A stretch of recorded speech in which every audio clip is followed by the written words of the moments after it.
Hello guys, today we will talk about how to fix or how to solve the problem of verify your account on the application of Google Wallet. You will go to settings. Here on this page we go to apps, default apps, app settings. On above you will search about Google Wallet.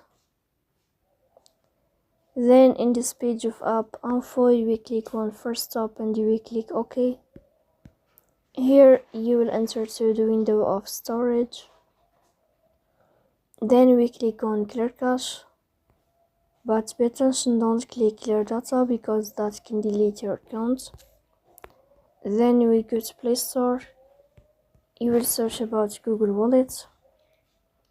Here you can uninstall your app and you can install it again, so please don't forget to support us by like and subscribe. See you next time and thank you for your watching.